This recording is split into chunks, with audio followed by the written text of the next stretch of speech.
record.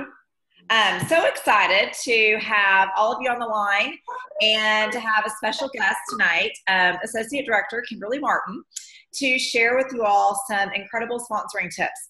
We in the Dallas area had the lovely fortune of getting to do our fall rally about 2 or 3 weeks ago, and Kimberly shared her portion on sponsoring because she had sponsored 6 people in June, which is a huge accomplishment, and shared with us what she is doing. And so Allie and I messaged her and we're like, will you please share with everybody? Because we would know everybody would love to hear.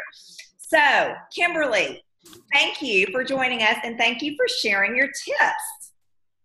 Yes, I'm excited to share my tips because I'm excited that I've discovered them myself. And I'll be brief in telling my quick story, but it relates to how I kind of came about my new sponsoring aha moments. And I have been a part-time stylist, flexing in and flexing out for a long time, for several Hey, Kimberly, years. can I interrupt you really quickly? Sure. I'll do something real quick. I'm going to mute everybody and then you unmute yourself. Okay. Because I want it to be clear. Okay, sorry, 1 second. Okay, now if you'll unmute yourself, please, ma'am. Okay. Okay, better. Can you hear me now? Yes. Okay, good. So I had just decided it was time to pick my business back up and sponsor again.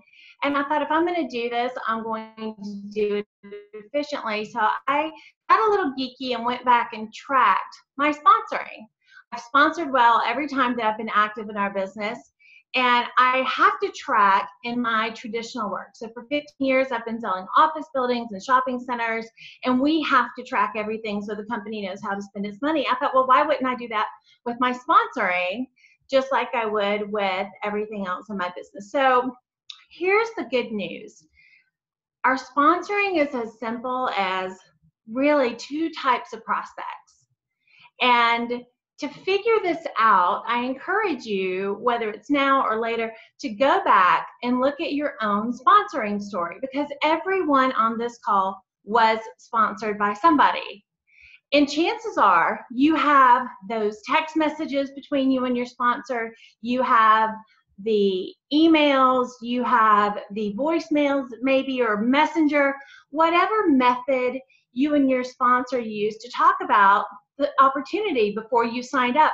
That is a classic sponsoring case study to tell you what type of prospect you were. So I'm about to describe something that sounds very, very simple, but I'm believing it's true because I track like dozens, not just the people I had sponsored, but in the last few months, my personal generation's been sponsored. They're all new, so I'm helping them sponsor. And to boil it down to 2 types of prospects might sound simple, but it really is pretty true. So the first type of prospect, I'm going to call this our easy bucket of prospects. And I'm going to tell you, there's a harder bucket, a worth it as well bucket. We don't want to call it harder, but there's a simple prospect that requires very little to get going and a harder prospect.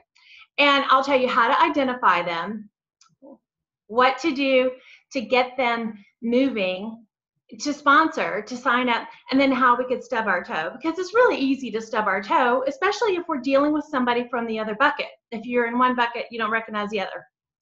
So here's what the prospect from the easy bucket looks like. And by show of hands, I'm going to touch my screen where I can like see everybody. This is what technology is beautiful. I can, oh, look at all the pretty people. Hello. Okay, so by show of hands, how many of us signed up because it was $199? We got to keep the jewelry if we did nothing. It was less than we had probably spent on our personal customer order, and it was just so much fun. Raise your hand. You didn't have a lot of questions. You didn't have to hop on a Meet Stella Dot call. Alicia Salmon, that is a lie. That's a lie. We're going to talk about you in a minute. That's a lot of us. Matter of fact, based on the numbers, that's almost half of us are there's 4 personality types, and for sponsoring, 2 fit in one bucket and 2 fit in the other. That is our happy-go-lucky, that is your glue personality who just wants to have fun, and we need her on our sales team We need her at our Meet Stella Dot meetings. We need her on our Facebook pages. Like after she's become a stylist, we need her. She's great. She's half of us. Do that again. So $199, no downside, no risk. Raise your hand for me. Literally almost exactly half. Okay, cool. I love that personality. I was not that personality. I love that personality because she generally has just a handful of questions, and I literally tracked all the questions and all the answers and have gotten it to where I just kind of give the answers before they even ask the questions. So here are the 5 things that in general she wants to know. I tell her it's $199. You get $350 in jewelry with some business supplies and access to our training. Number 3, you get to pick the jewelry because that's really important to her, is that she picks what she wants. Number 4, beyond that, what she wants to know is that there are no sales quotas and no minimums. Because this personality type, y'all, she's the lady that's buys a timeshare on a whim. I mean, she's she's not a planner. She thinks like a week ahead, and we love her for that. Because if you give her a 1-week challenge, she's going to go do it afterwards. So she wants to know, are there sales quotas? And then the 5th thing that I had to figure out why I kept getting asked this question, tell her that we get paid on everything that we sell retail. And I did not know this, but there are other direct sales companies that you don't get paid any commission until you have sold a certain amount of product. Like I just didn't know that. So I finally went back to people I had sponsored and people that I wanted to sponsor that I didn't realize which bucket they were in. I put them in the wrong bucket up here. And there are companies out there where you don't make any money unless you sell a certain amount. So let's cover those 5 things again. It's $199 to get started. You get $350 in jewelry plus a box of supplies and access to information. You get to pick the jewelry. Number 4, there are no sales quotas or minimums that you have to meet. And then the 5th is we get paid commission on everything we sell. And that's really what I have found, again, by tracking a few dozen signups for that easier personality. That's what she wants to know. So she does one of 2 things. She either goes on and signs up right then. Like this is the girl that signs up at the end of your trunk show. Like she stayed around. She stuck around because she kind of wants to go home with you. She wants to play with the jewelry. That's her. If she doesn't sign up, she probably talks to her husband or her mom if she's young, because she knows herself. And here are those 2 questions that would come back. And, it could vary, of course, but generally, what happens if I do nothing? That's what they want to know is, do I get to keep the jewelry if I do nothing at all? And then do I have to sponsor or train other people? So that's as simple as it gets with her. Here's what I've found over the years. I look back and realize, and I go back and talk to prospects that I really wanted to sponsor that told me no, especially if they're they stayed in my circle. I told them too much. I gave them more info than they really wanted to know at the time or were ready to process. So once they have said yes to you and you've answered those 5 questions, give them your link and let them sign up. That's my counsel, and that's what works well for us. Great, here's the link. Let me know when you've signed up, or I'll see an email when you do, and then we'll tell you what to do next, because it's literally a mindset. So when we're talking about it in this format, where we're having a call about sponsoring, don't consider it to be we're learning a method or learning a system. It's really just understanding how people are already wired and talking to them in their own language, so that we can all, get what we're trying to get accomplished, including them, most importantly them. So that is bucket number 1. So I'm going to stop right there for just a second. Some of you are in shock because you're looking back at your own sponsoring story and you're like, that was me. That was me. And that second type of personality is just as valuable. It's just different. So the other 2 types of personalities fall into the same bucket. That's our analyticals and our aggressive, our assertive people. They require a whole different system. So let's see the other half of us. How many of us had real questions before we would sign up? Real questions. Oh, I know I'm not the only one. Amy, where'd Alicia go? Maybe she logged off. I may have embarrassed her.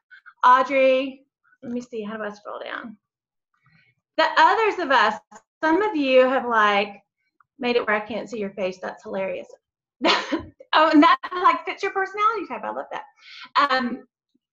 The others of us have questions. We require what's called a trust respect triangle, and we use this a lot in traditional sales, but we also just use it in life. I mean, we all do it. We do it with our schools do it. Teacher, principal, teacher's aide, teacher. I mean, we all do it. And it requires an additional expert, like a third-party expert that can come in and be inserted into the equation. So here's the good news. You don't have to be your own expert. And it's actually almost impossible when you're brand new to have trust with your friends and respect as a stylist, because your friends and your family that have known you your whole life, let's say you're in your first 90 days, first 120 days, they know that you've been doing this for 90 days. So you almost have to use an expert. So I'm going to pull up my notes here because I made a list of some things that I use as experts to help with the equation. So before we talk about those, let me drill down on this a little bit because we've got some eyebrows. So think about a dating relationship. First date, he shows up on time, he's gotten his hair cut, he's gotten his car washed, he's early, you know, there's a lot of respect. She's been listening to Amy Grant, putting her makeup on in the mirror, and there's a lot of respect, but there's not a lot of trust because they don't know each other. So flash forward to that same couple a year later, they've been going steady. He shows up late, speeds into the driveway, ding, ding. You know, she runs out, her hair's wet, she grabs her shoes. There's a lot of trust, but their respect relationship has changed. So for two personality types that fit into the harder bucket of recruiting, they need trust and respect, and it's hard for them to find it in one person. So I actually thought of this today. If you were a very, very high level leader and you presented yourself that way at a trunk show, you might actually have developed that respect accidentally so much, not accidentally, but so much that you need to insert trust. But for almost all of us, and that would be your hostess, by the way, that vouches for you and says, yes, she's quite a hot shot, but she'll work with you. I love this gal. I've known her for years. So we need familiarity and we need respect. Here's what you could use for the respectable piece. You could use a Meet Stella Dot Facebook event, either by the home office. You could use our Monday night Meet Stella Dot that we do for the Gemstones page. Y'all, I use that all the time. I have some prospects that were hostesses for me for years. I have one in particular who said she wanted to do this, said she wanted to do this, knew she wanted to do this. I answered her questions. We went through the comp plan, the whole thing. And then I backed off, built up the Meet Stella Dot event, and she got on this Facebook event that we do on Monday nights and signed up like before it was even done. She needed a third-party credible source other than me. Why is that? It's just how they're wired. And it's perfectly okay. I was like that. My poor sponsor came to my office in my conference room and answered like 26. I wouldn't have sponsored me if I were her, by the way, looking back at it. I mean, she came and like answered my questions, but it was when she left a stylist magazine behind and turned to the page of a woman that was a lot like me that the light bulb went off for me and I felt more comfortable because I had become very familiar with my sponsor as she was my stylist, as a Stella Dot stylist. You could use an email so long as it has some third-party links. I mean, anything that is not you telling the same story the same way. You could also use our new Stylist magazine, has stories in it. What I do is I go to the Adobe version of that in the lounge and I save those stories and I just use a little, I do it every time we publish a new one. And now I've got this library of stories because, you know, I'm mid-40s, I've got one child, I've had a 20-year professional sales career, a 28-year-old, you know, young, new stay-at-home mom who's given up her career to stay at home with her kids in the rural part of Kansas is not going to think that I can identify with her, but I'll find a story that can work that's similar to hers. So you can use other things. It could be a call with your sponsor. It could easily be, a lookbook left behind with Dream Job, our little Dream Job brochure that we have. Just something other than you that gives them that respect for an expert, and build it up. Build up the credibility. Like, you figure out who's doing the mundane. If you're going to use that Facebook event, figure out who's doing it and tell that story. And for Gemstones, ours is led by Tish. Appears to be the moderator. Tell Tish's story. We've all probably either met Tish, or if you don't know her story, Tish Mefford, if you don't know her story, read it, get comfortable with it, and then tell that story before you get your prospect on there. So you have trust with your prospect. You want to build respect for an expert, and then it becomes much easier. But to get her to move forward to signing up, it is not just send a link and wait for her to sign up. You have to then ask her what's most motivating for her after the sign up. So that's either friendships, money, getting out of the house, the free jewelry, whatever she tells you she's most interested in about the whole opportunity. You have to tie to that and make signing up just a step that she has to check off her list in order to get to that. So you've got two different ways of doing it, because we have two different types of prospects along the way. And y'all, I really don't miss that meet Stella Dot on Monday night. Like, I figure out who on my team has prospects that are going to be on it, and I watch what they're doing, and I interact. And there's a place on there that stylists, they ask the stylists to tell our stories. That is really important, because there's women that are looking at that. They are probably on there because they didn't identify that well with their sponsor, with their, whoever asked them to be there. So having all those stories of how we're different and our backgrounds, it helps connect the dots to, oh, I can do this too.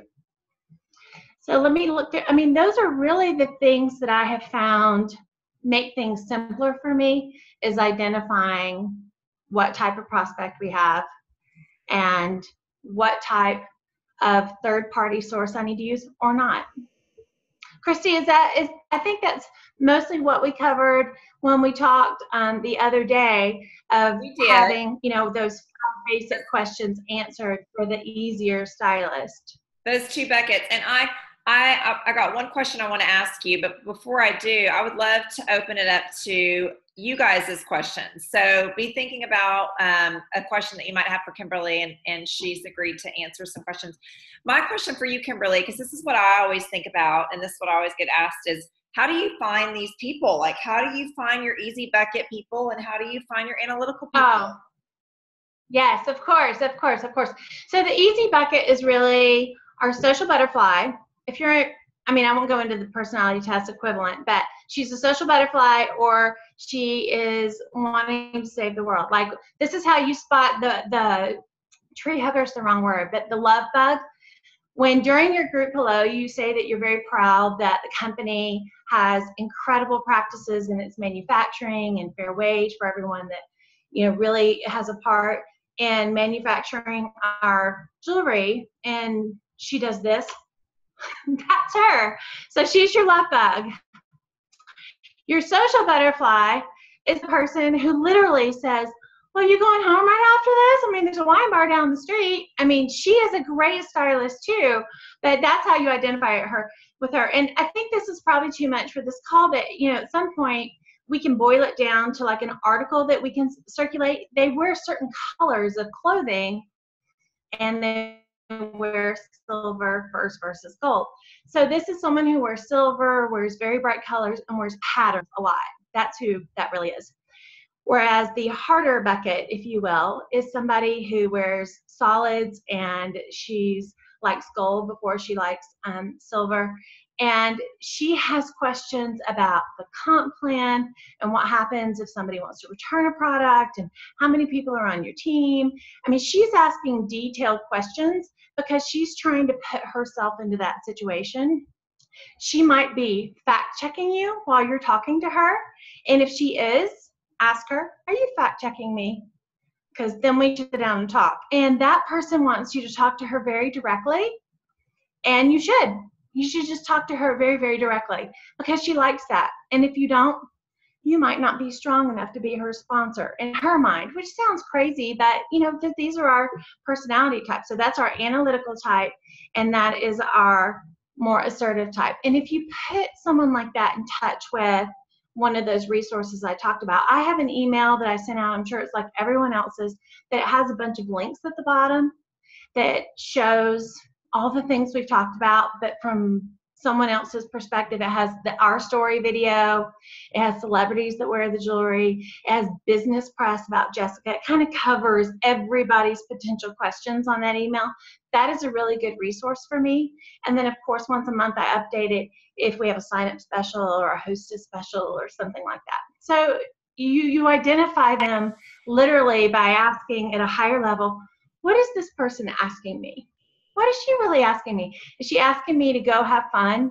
And if they ask you phrasing, do you have a whole bunch of sales meetings you have to attend?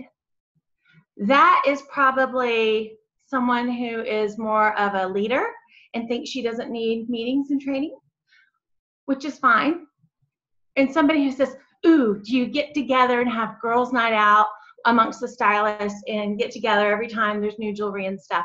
Like all about that phrasing and language of whether or not they're that I'm really here for the fun or I'm really here to get things done. And we do need both, for sure. I find them at my trunk shows, mostly. I find them on Facebook, for sure. And I ask people for them. The very best producing leg on my team came from me asking someone where I live in Dallas, literally, who do you know that I could talk to that would be interested in this? And she happened to connect me with somebody that was on the other side of the country that signed up, stayed for a while, signed several good people up along the way, and over time that has become my best leg. When the person that I wanted to sponsor here said, no, it's not a good time for me, I've got some personal stuff going on. And I said, okay, well then replace yourself in my mind. Who else could I talk to? So ask for those. Because if you do, and somebody really is uninterested in doing this, giving you a referral almost makes them feel like they're getting off the hook and they're helping you, which is what they want to do. I mean, generally speaking, people want to help us.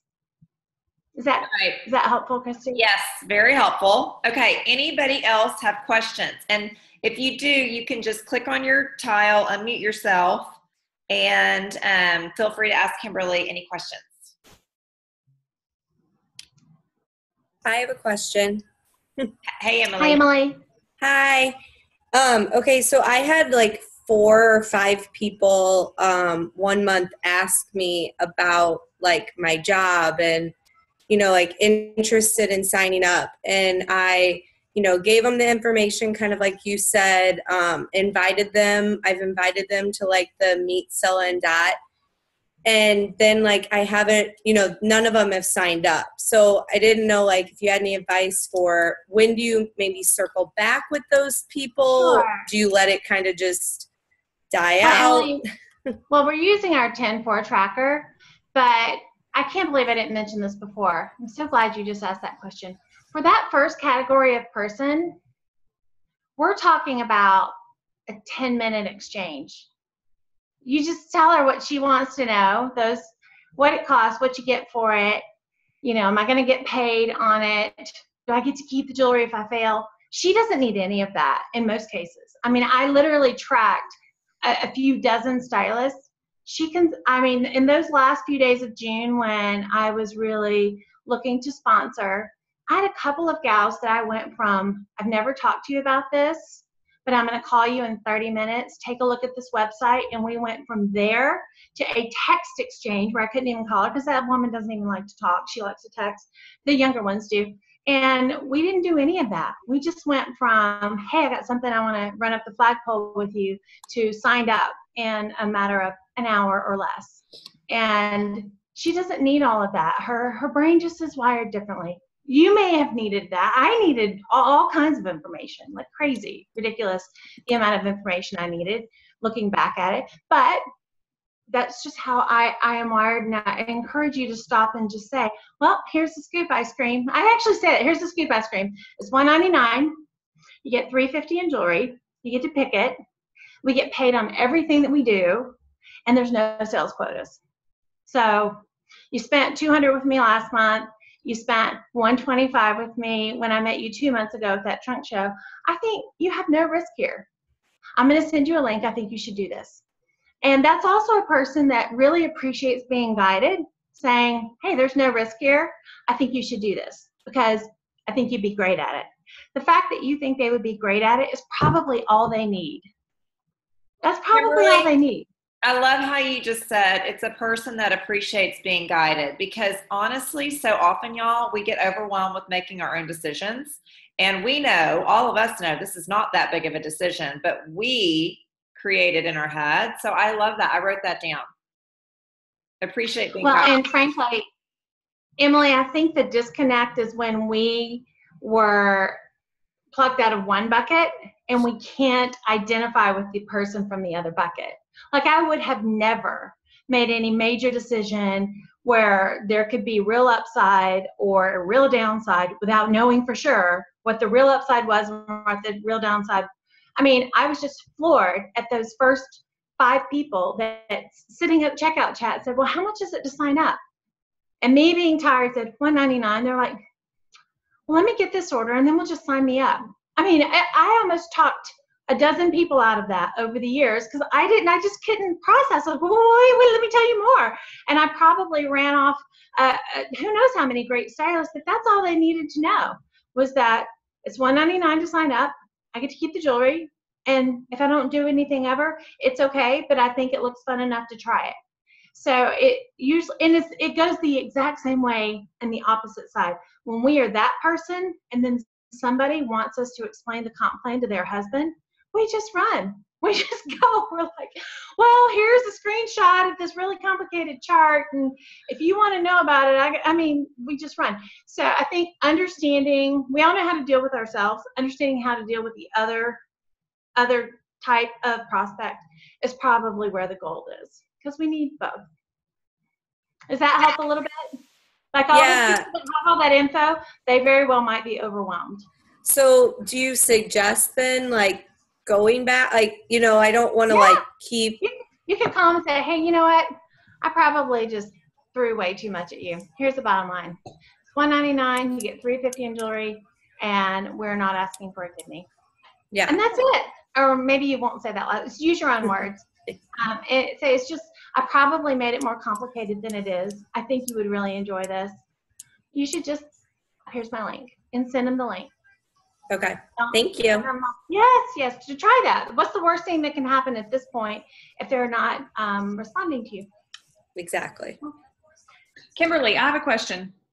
And I know that we're getting close to our time limit. Yeah, we have 3 minutes and it'll shut us off. 3 minutes.